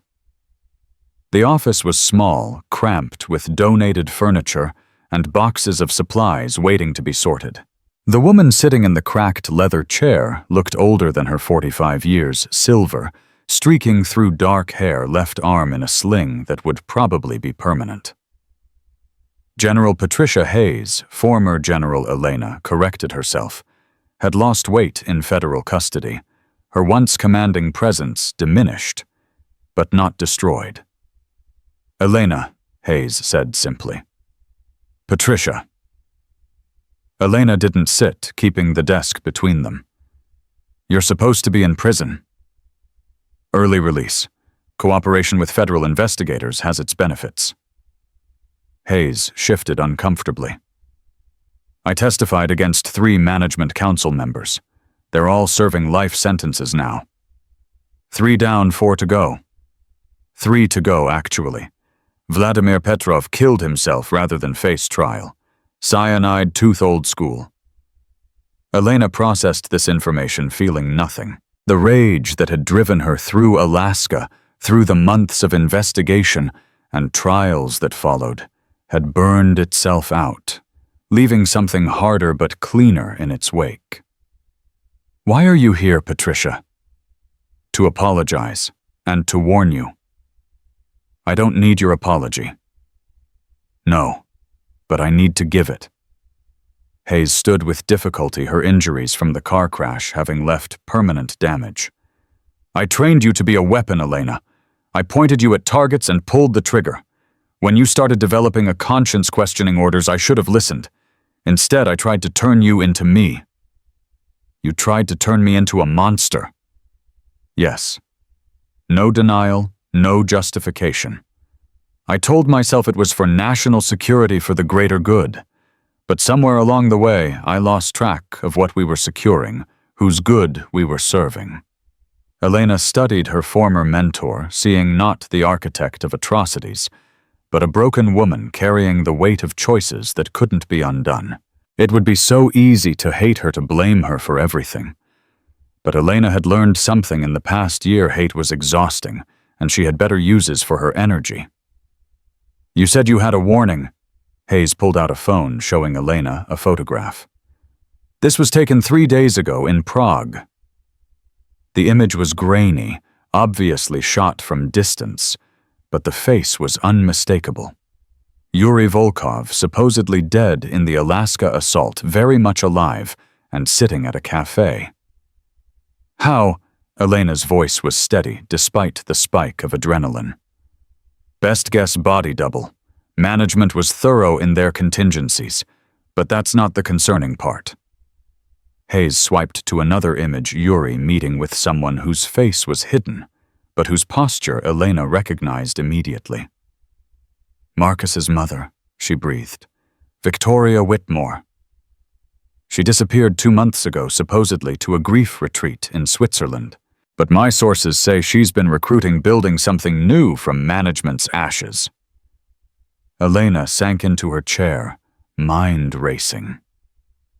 Victoria Whitmore, who'd lost everything when her husband's crimes were exposed, who'd watched her family empire crumble, who'd never approved of Elena to begin with. Of course, she'd want revenge. The cycle continuing, violence, begetting violence, an Ouroboros of vengeance. Why tell me this? Why not the FBI? Because the FBI will handle this officially, slowly, carefully. By the time they move, Victoria and Yuri will have disappeared again. Hayes met Elena's eyes. "And because I owe you this much, the chance to end it properly this time. You're asking me to kill them. I'm giving you intelligence. What you do with it is your choice." Elena stood moved to the window overlooking the training room. 2 of her students had stayed late, practicing the moves she'd taught them, turning fear into power, one technique at a time. This was her life now, not the soldier, not the weapon, but the teacher. The protector. The Elena you trained would already be planning the mission, she said quietly. Calculating approach vectors, counting ammunition, preparing for war. And the Elena you've become, she's going to call the FBI, share this intelligence, and let the system work.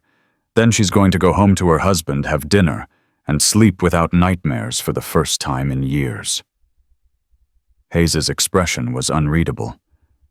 Even knowing they're out there, planning something.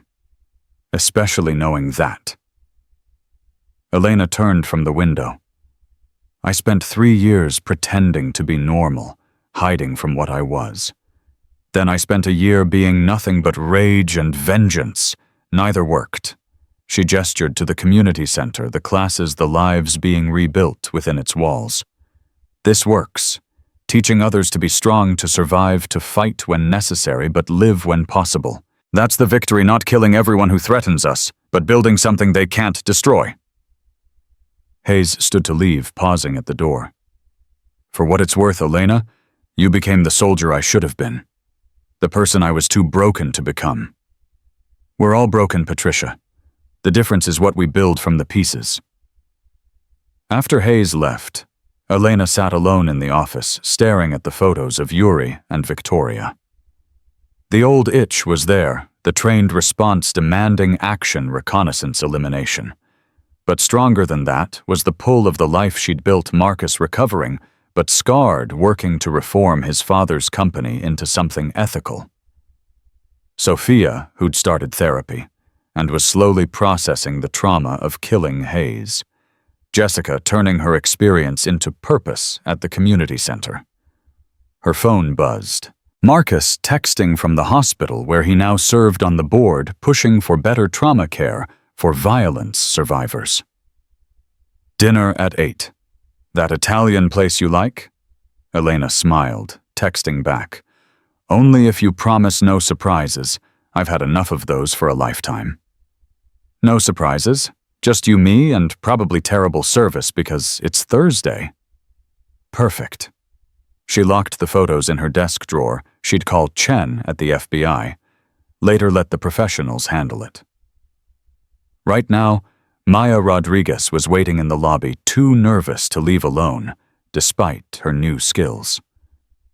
Elena had promised to walk her to the bus stop, a small gesture that meant everything to a girl, learning to reclaim her space in the world. As they walked through Baltimore's evening streets, Maya asked, Ms. Carter, were you ever scared? Like really scared? Elena thought about her wedding day, about 12 armed men, about diving from airplanes into hostile territory, about the moment she'd realized her entire life had been built on lies, that her mentors were monsters, that the man she loved had been trapped in his family's web of deception. Every day, she admitted. Fear isn't the enemy, Maya. It's information. It tells us when something's wrong, when we need to pay attention. The trick isn't to eliminate fear, it's to act despite it. Is that why you started these classes, because you were scared? No, Elena said, remembering standing in the ruins of her wedding, making a promise to herself.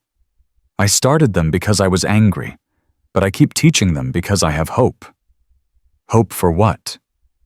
That one day women won't need these skills.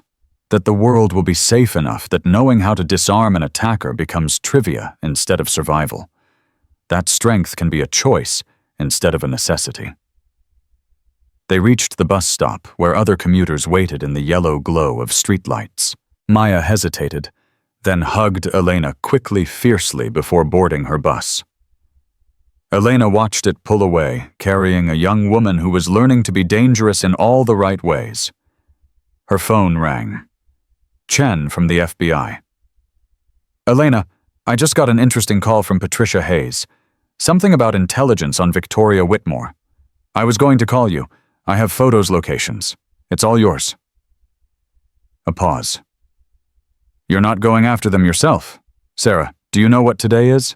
Thursday. It's my 1-year anniversary. 1 year since Marcus and I went to City Hall and got married. No guests, no flowers, no fancy dress.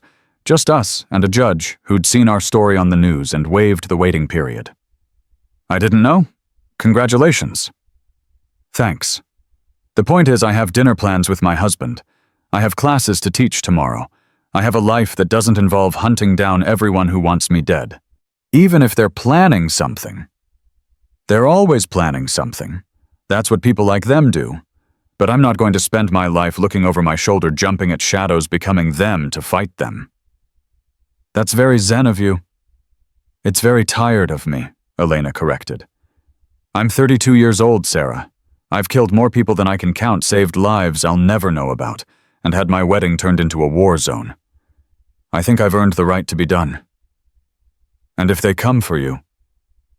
Elena looked at her reflection in the bus stop glass, scarred but strong-worn, but not broken a woman who'd been forged in violence, but refused to be defined by it. Then they'll find out that retirement doesn't mean soft. It just means I have more to protect now.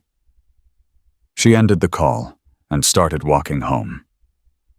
The apartment she shared with Marcus wasn't fancy. They'd lost too much in legal fees and restitution to afford luxury, but it was theirs. 3 rooms where no one had ever pointed a gun, where the only alarms were for waking up, where they could pretend to be normal, even when they both knew that word would never quite fit again. Marcus was already cooking when she arrived, the smell of garlic and basil filling the space. He moved carefully, favoring his left side, where the surgeries hadn't quite restored full mobility, but his smile when he saw her was whole and genuine. How was class? Good. Maya's getting stronger. Sarah finally stopped telegraphing her strikes, and Patricia Hayes visited. He nearly dropped the wooden spoon. Patricia Hayes, as in, yes, she had intelligence on your mother. Marcus set down the spoon, entirely turning to face her. My mother's involved in this. Apparently, she's working with Yuri, probably trying to rebuild management or something similar. God. He rubbed his face, looking older than his 34 years. Will it never end? It ends when we decide it ends. Elena pulled him close, feeling the familiar geography of his scars through his shirt. I gave the information to the FBI. Let them handle it. And if they can't, then we deal with that if it happens. But Marcus, I'm not going to let the possibility of violence steal any more from us. We already lost our wedding, nearly lost our lives, lost any chance at normal. I won't let them have our future too. He kissed her forehead, gentle and reverent. When did you become the optimistic one in this relationship? When you got shot defending me. Figured one of us had to be the voice of reason. They ate dinner together, talking about mundane things, the community center's funding shortfall, Marcus's work, restructuring the company, Sophia's new boyfriend, who was appropriately terrified of Elena. Normal couple things, if you ignored the way they both checked exits reflexively, the weapons hidden throughout the apartment, the go-bags by the door in case they needed to run. Later, as they lay in bed, Marcus asked, "Do you regret it?" Any of it? Elena considered the question, thinking through the path that had led from a perfect wedding to this imperfect but real life. The dress she'd never gotten to properly wear, the honeymoon they'd never taken, the simplicity they'd never have again. I regret that others got hurt, she said finally. I regret that Trevor died in Alaska, even though he betrayed us. I regret that your father chose his legacy over his family. I regret that it took violence to expose the truth. But I don't regret becoming who I am now. Not Viper the soldier, or Elena the bride, but both and neither. Someone who can teach a teenager to defend herself and take down a mercenary if needed. Someone who chooses peace, but remembers war. Marcus traced the scar on her ribs, a souvenir from the wedding attack. I love who you've become, even if it's not who either of us expected. Did you expect any of this when you proposed? I expected champagne toasts and bad dancing and your grandmother getting drunk on expensive wine, not gunfights and conspiracies and federal investigations. But, he smiled in the darkness. I got to see you save dozens of lives in a wedding dress. I got to watch you bring down a shadow organization that had controlled global defense for decades. I got to witness you transform from someone running from their past to someone building a future. That's better than any traditional wedding could have been. Elena laughed softly. Most couples have wedding albums. We have classified files and news footage. And a community center full of women learning to be warriors. And a reformed defense company actually making protective equipment instead of weapons. And each other, Marcus added, pulling her closer. Despite everything we have each other. They fell asleep like that, wrapped around each other, two survivors finding peace in proximity. Outside Baltimore, hummed with its usual symphony of sirens and life. Somewhere Victoria Whitmore and Yuri Volkov were planning revenge. Somewhere the FBI was mobilizing based on Elena's intelligence. Somewhere the remnants of management were regrouping or fleeing or dying. But in this apartment, in this bed, in this moment, there was peace. Hard-won, possibly temporary, but real. The next morning brought news the FBI had raided 3 locations based on Hayes's intelligence, arresting 14 conspirators, including 2 former management council members. Victoria Whitmore was in the wind, but her network was crippled. Yuri had been spotted at the Prague airport, but disappeared before Czech security could respond. "They'll keep coming," Marcus said, reading the news on his tablet. "Probably," Elena agreed, adjusting her teaching clothes for the morning class. "But so will we. Every woman who learns to fight back, every corrupt official exposed, every weapon turned into protection instead of aggression, we keep coming too." She taught 4 classes that day, each one building on the last. Beginning students learned basic escapes. Intermediate worked on environmental awareness. Advanced practiced scenario training that drew from Elena's real experiences, sanitized for civilian consumption. During the lunch break, a new student approached a middle-aged woman with nervous hands and a black eye poorly hidden by makeup. "Is it true?" the woman asked. "What they say about you, that you fought off a dozen men?" Elena could have deflected, maintained the professional boundary she usually kept with students. But something in the woman's desperation, the familiar look of someone whose world had been shattered by violence, made her honest. "It was actually more than a dozen. And I didn't just fight them off, I hunted them down and ended the threat they posed. But I had training, weapons, and help. What I teach here is different. This is about survival and escape, not warfare." But you could teach warfare if someone needed it. Elena studied the woman more carefully, noting details she'd initially missed. The calluses on her hands from holding a weapon. The way she stood weight distributed for quick movement. The particular quality of exhaustion that came from running, rather than abuse. "Who are you really?" The woman glanced around, then pulled out an ID. "CIA. Agent Diana Chen. Sarah Chen's sister, actually. She said you might be able to help with something unofficial." Elena sighed. "I'm retired. From being a soldier, yes. But there's a situation that requires your particular combination of skills, not the killing, but the teaching.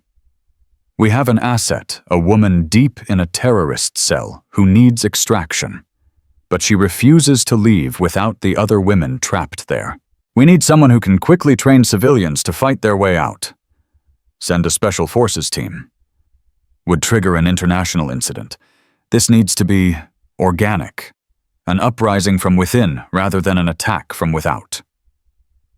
Elena thought about her students, about Maya Rodriguez taking the bus home alone, with new confidence about the woman with the hidden black eye who needed more than just defensive moves. How many women? 17, ages 15 to 40, various physical conditions, no combat experience. Timeline: 3 weeks until the cell moves them to a location we can't reach. And my involvement would be completely deniable. You'd train our asset via encrypted video calls. She trains them. If it works, 17 women go free. If it doesn't, you were never involved.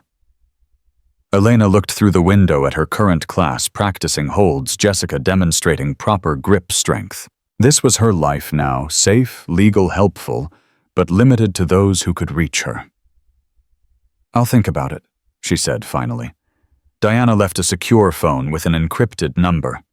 Elena tucked it into her bag and tried to focus on the afternoon classes, but her mind kept returning to those 17 women trapped somewhere waiting for salvation that might never come. That evening, she found Marcus at the community center, having brought dinner since she'd worked late. They ate Chinese takeout in her office, surrounded by donation requests and class schedules. "The CIA wants my help," she said between bites of lo mein. Marcus set down his chopsticks. "To do what?" She explained Diana's request, watching his expression shift from concern to resignation to something that might have been pride. "You're going to do it," he said. It wasn't a question. "I don't know." "Yes, you do. It's who you are, Elena. You see people trapped by violence and you act. Whether it's a wedding full of hostages or women in a terrorist cell, you can't walk away. I'm tired of not walking away. I'm tired of being pulled back into that world." "No," Marcus said gently. "You're tired of that world defining you. But this isn't about being Viper or being a soldier. This is about being Elena Carter Whitmore, who teaches women to save themselves. The method doesn't matter, classroom or encrypted video. The mission is the same." She looked at him, this man who'd nearly died because of her past, who'd lost his family fortune and reputation, who lived with pain every day from wounds earned in her war. "You'd be okay with this. I'd be proud of this. Elena, you spent a year thinking you had to choose between being a warrior and being a woman, between violence and peace, between past and future. But you're proof that it's not binary. You can teach self-defense and plan special operations. You can build a community center and take down terrorist cells. You can be my wife and the weapon that saves 17 women." Elena pulled out the secure phone, weighed it in her hand. One call would pull her back into the shadows, even if only as an advisor. One call would risk everything she'd built here. One call could save 17 lives. She dialed. "Agent Chen. This is Elena. I'll do it, but on my terms. I want resources for my community center funding for 5 years equipment, additional instructors. I want immunity for any actions taken during the operation, and I want a guarantee that those women will have asylum and support when they're free." "Done," Diana said without hesitation. "Then we start tomorrow." As Elena ended the call, Marcus smiled. "Feel better?" "I feel like myself," she admitted. "All versions of myself." They closed up the center together, checking locks from habit, scanning the street from paranoia that had become routine. As they walked home, Elena's phone buzzed with an encrypted file profiles of the 17 women, the compound layout, the timeline for extraction.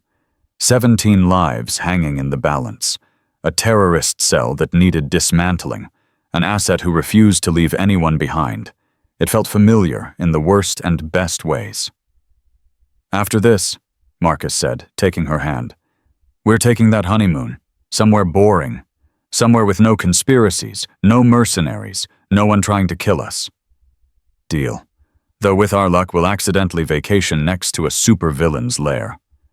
"Probably. But at least we'll be together." They walked through Baltimore's streets, two people who'd survived the unsurvivable, who'd found love in the ruins of violence, who'd built something worth protecting from the ashes of what had been destroyed. Behind them, the community center stood dark, but waiting ready for tomorrow's classes, tomorrow's students, tomorrow's transformations. Ahead, their apartment promised a few hours of peace before Elena began planning how to turn 17 trapped women into a force capable of fighting their way to freedom. Somewhere, Victoria Whitmore and Yuri Volkov were still planning revenge. Somewhere, the remnants of management were scheming to reclaim power.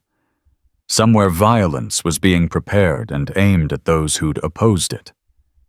But tonight, Elena Carter Whitmore was going home with her husband, would sleep in their bed, would wake tomorrow to teach women how to be dangerous when necessary and safe when possible. She was no longer running from her past or racing toward her future. She was standing in her present weapon, and woman teacher and warrior, bride and soldier combined into something new, someone who could destroy a terrorist cell over encrypted video while teaching teenagers to escape wrist grabs, who could love her husband while preparing for war, who could build a life worth living while never forgetting how to end lives that threatened it. The wedding might have been ruined, but the marriage complicated, scarred, strengthened by survival that was turning out better than any fairy tale could have promised. After all, fairy tales ended with happily ever after. Elena's story ended with ready for whatever comes next. And that, she'd learned, was its own kind of happy ending.